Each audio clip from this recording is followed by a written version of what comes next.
The board, which oversees the state's tax exemption program, met this morning to consider the renewal of more than $11 billion worth of tax exemptions for some Louisiana manufacturing companies.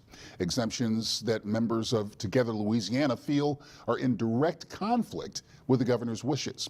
Local 33's Tim Sproles joins us now live in studio to sort it all out for us. Tim.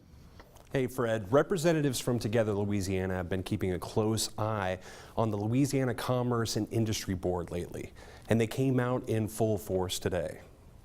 They came from all over the state, armed with Together Louisiana pins and their voices. The members of Together Louisiana and concerned citizens around the state feel that large tax exemptions for manufacturing companies around the state are hurting the local governments where they're located.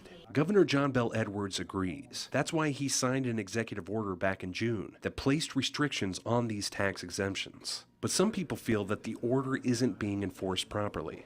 It has been 2.5 months since the governor signed this executive order. And the secretary continues to bring forth dozens of ITEP applications that cost Louisiana's disaster-affected community millions of dollars that they cannot afford. One of these restrictions requires the approval of the local government before an exemption can be applied.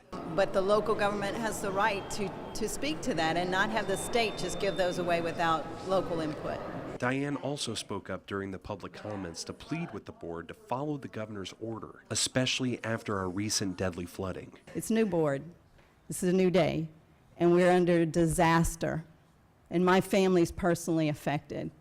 And so I need the local tax dollars that we can get to restore my parish and my school board and my family's homes. The board went down the list, talking with representatives from the companies and making sure the requests for exemptions were in line with the executive order. The day was successful, but members of Together Louisiana say there is much more work to do. Now is the time for our local entities to step forward and look at this opportunity for them to be able to voice what they want done with local taxes, and we're there to help them. Now, another requirement of the executive order is for companies who apply for these tax exemptions to provide documentation that they're either creating jobs or retaining jobs. Now, Senator and board member Robert Adley said today that he is going to vote no for any company that does not create jobs. With that, it's so far so good for Together Louisiana.